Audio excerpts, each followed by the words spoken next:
அனைவருக்கும் என் நெஞ்சம் நிறைந்த வணக்கம். நேற்று ஒரு படத்தை பார்த்தோம்.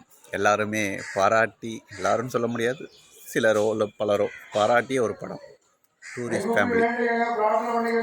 நான் அந்த படத்தோட ட்ரெய்லரை ஃபஸ்ட்டு பார்த்தோன்னே எனக்கு தோணுனதை சொல்லிடணும் இல்லையா. என்ன நினச்சேன்னா, ஏதோ சிங்கள மக்களோட வாழ்க்கையில் அவங்க பட்ட கஷ்டத்தை வச்சு ஒரு தெரியாமல் ஒரு பூமர்த்தனமாக அதை வச்சு ஒரு காமெடி படம் எடுத்திருக்க மாதிரி நான் ஃபீல் பண்ணேன். என்னமோ அங்கேருந்து ஈஸியாக தப்பிச்சு வர மாதிரி ஒரு காமெடியாக வர மாதிரி நான் நினச்சேன். ஆனால் அது மொத்தத்தையுமே அந்த இயக்குனர் மாற்றிட்டார். நேற்று படம் பார்த்தோன்னே நல்ல ஒரு படம், ஒரு குடும்பமாக கொண்டாடக்கூடிய ஒரு படம். நேற்று பார்த்தேன், அவ்வளோ கூட்டம். எங்கள் ஊர் கடலூரில் பார்த்தது எல்லா மக்களுமே ரசித்து பார்த்தாங்க. சில இடங்களில் ரசனை, சில சீன் நான் ப்ளூ சட்டை மாற சொன்ன மாதிரி சிலது கொஞ்சம் ஆர்டிஃபிஷியலாக தேவைக்கு ஏற்ற மாதிரி கொஞ்சம் செயற்கைத்தனமாக இருந்தது. ஆனாலும் அது ஒன்றும் பெரிய தப்பு இல்லை அப்படின்ற மாதிரி தோணுச்சு. படம் வேறு லெவல். அதில் அந்த பையன் ஒரு ஒரு கான்வர்சேஷன், ஒரு ஃபேமிலி கான்வர்சேஷன் இருக்கும். அது அந்த பொண்ணு உள்ளே உட்கார்ற சீன் ஒரு செயற்கையாக இருக்கிற மாதிரி இருக்கும். ஆனால் அந்த கான்வர்சேஷன் வேறு லெவலில் இருக்கும். அது அப்பாவும் பையன், அவங்க அம்மா, அந்த கான்வர்சேஷன். அந்த பையன் இந்த படம் வரைக்கும் ஒரு அமைதியாக இருக்க மாதிரி இருக்கும். ஒரு ஸ்டேஜில் அந்த சொல்லுவோம், அது அவனோட பொருள், அவங்ககிட்ட நீங்கள் கேட்டுட்டு செஞ்சுருக்கணும், நீங்கள் அப்பாவாக இருந்தாலும் அப்படின்னு. என்கிட்ட விருப்பத்தை கேட்டுட்டு பண்ணியிருக்கணும். நீங்கள் செஞ்சது தப்புன்னு நான் சொல்லவே இல்லை. ஒரு வார்த்தை கேட்டுட்டு செஞ்சுருந்தா நல்லா இருந்திருக்கணும். ஏன்னா நான் என்ன நினச்சிட்டு இருந்தேன்னு உங்களுக்கு எதுவுமே தெரியாது அப்படின்னு. அதுக்கு அந்த அப்பாவும் தெளிவான ஒரு முடிவு எடுப்பார். அப்புறம் அந்த ஒரு சீனில் அந்த கீழே தூக்கி போடுவான் ஒரு தட்டை. இதெல்லாம் ஏடா ரிவீல் பண்ணுற, இதெல்லாம் பார்த்து நான் நீங்கள் நிறைய பேர் பார்த்துருப்பீங்க. இது என்னோடய கருத்தை நான் சொல்லணுமேன்னு தான். அந்த ஒரு சீன் ரொம்ப நல்லாயிருக்கும். அந்த சீன் எப்பிக்காக, அந்த ஒரு குடும்பத்தை ரசித்து, ஒரு பொண்ணு ஒரு பையனை ரசித்து காதல் பண்ணாது, குடும்பத்தை ரசித்து அந்த பையனோட கருத்தையும் எண்ணி எவ்வளோ ஒரு கருத்தை சொல்கிறான்ற மாதிரி ஒரு ரசித்து ஒரு சீன். அதை விட அந்த ப்ரப்போசல் சீன் ரொம்ப நல்லாயிருக்கும்.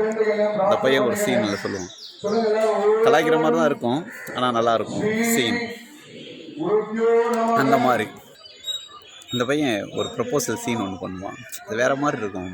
ஒரு புதுமதையான ஒரு சீன். ஒரு இளம் இயக்குனருக்கு எப்படி ஒரு சீன், ரொம்ப ஒரு மாதிரி கிரிஞ்சியெல்லாம் இல்லாமல் ஜஸ்ட் ஜோவிலா அப்படி சொல்கிற மாதிரி, இப்போது கடல் கடந்து போ, உனக்காக நான் வருவேன் அப்படின்னு. அது ஏன்னா அதுக்கு முன்னாடி ஒரு சீனில் ஒரு காமெடியாக ஒரு பையன், அது ஒரு மாதிரி வேறு மாதிரி இருக்கும். ஆனால் இன்னைய இளைஞர்களுக்கு அவ்வளோதான், நீ இன்னொருத்தனை லவ் பண்ண, அவனை கூப்பிட்டுருந்த வீட்டுக்கு, அதெல்லாம் இல்லை. இன்றைக்கி எனக்கு பிடிச்சிருக்கு, அதை பிடிச்சிருக்கு மீன்ஸ் அதை கூட அவள் வெளிப்படையாக சொல்லிட்டான். ஆனால் அந்த பொண்ணு சீனை சொல்லுவான், நீ மட்டும் என் பாய் ஃப்ரெண்ட் இருந்தா, இதெல்லாம் நீ எனக்கு சொல்ல வேணாம், நீ எனக்காக கடல் கடந்து வந்திருக்கேன். அந்த சீனை பார்த்த உடனே நான் ஃபஸ்ட்டு கை தட்டிட்டேன். அதுக்கப்புறம் தான் தேட்டரே கை தட்டுச்சு. அது வேறு. ஆனால் வேறு லெவலில் ஒரு இயக்குனர் வச்சுருந்தார். படத்தோட இறுதி காட்சியில் கூட ஏதோ மாதிரி அவங்கள அரெஸ்ட் பண்ணிடுவாங்க, அவங்க அடிப்பாங்க, அதுக்கப்புறம் ஒரு மாதிரி வருத்தமாகும், ஒரு மாதிரி ஒரு சேடு கிளைமேக்ஸ், அப்படி ஒரு மாதிரிலாம் இருக்குன்னு நினச்சேன். அந்த இயக்குனர் அவ்வளோ இதாக கொஞ்சம் கூட யாரையும் மனசை காயப்படுத்தாமல் ஒரு படத்தை ஃபீல் குட்டாக அப்படின்ற மாதிரி. அதை விட முக்கியமானதை நான் பார்த்து ரசித்தது என்னென்னா, நான் நிறைய படம் போயிருக்கோம் ரீசெண்ட் டைமில், நிறைய படம். எல்லா படத்துலேயும் இந்த கிளைமேக்ஸ் வரும்போது, இந்த ஃபைட்டு முடிய போகுதுன்ற போது எந்த எழுத்து இயக்கமோ இல்லை சம்திங் ஏதோ ஒன்று போட வருவாங்க. கிளைமேக்ஸ் முடிய போகும்போது தேட்டரில் இருக்கிறவங்க ஒரு 250-300 பேர் இருக்காங்கன்னா, ஒரு 100 பேர் இல்லை 50 பேர்கிட்ட எழுந்து நடக்க ஆரம்பிச்சிடுவாங்க வெளியே போகிறது. இந்த படத்தில் மட்டும்தான் இந்த இறுதி காட்சி முடிஞ்சு படம் பார்த்தீங்கன்னா உங்களுக்கு இறுதி காட்சி முடிஞ்சு அந்த கேசவ நகர் காலனின்னு காமிப்பாங்க. அப்போ கூடமே யாருமே எழுந்து போகலை. எனக்கு தெரிஞ்சு ஒரு 2-3 பேர் தான் எழுந்து போயிருப்பாங்க. எல்லாருமே என்னென்னா இன்னும் ஏதோ சீன் இருக்குமோ அப்படின்ற மாதிரியும் இல்லை, அந்த ஒரு ஃபீல் அப்படியே மாதிரி இருந்தாங்க. அது மாதிரி யாருமே கை தட்டினாங்க, ஆனால் யாருமே பரபரப்பாக ஓடின மாதிரிலாம் இல்லை, அது மாதிரி கலாச்சி பேசுகிற மாதிரி இல்லை. எல்லோரும் ஏதோ ஒரு உணர்வில் ஒன்று. அதில் இன்னொரு உண்மையான காட்சி நான் பார்த்தது, ஏதோ அந்த பக்கத்தில் இருக்கிற மனுஷர்கள் என்றைக்கோ பார்த்தவங்களோட பழகாமல் நம்ம போகிறோமே அப்படின்ற மாதிரி இருந்தது. திடீர்னு ஒருத்தவங்க எதிர்க்க ஒருத்தர் ரொம்ப நாள் காத்தோன்னே ஒரு கட்டி பிடிச்சி எப்படா இருக்குது அப்படின்னு அந்த ஒரு ஃபீலை கொடுத்தது அந்த படம். வாய்ப்பு இருந்ததுன்னா கண்டிப்பாக போய் பாருங்கள்.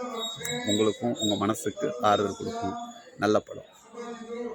இயக்குனருக்கு என்னுடைய வாழ்த்துக்கள்.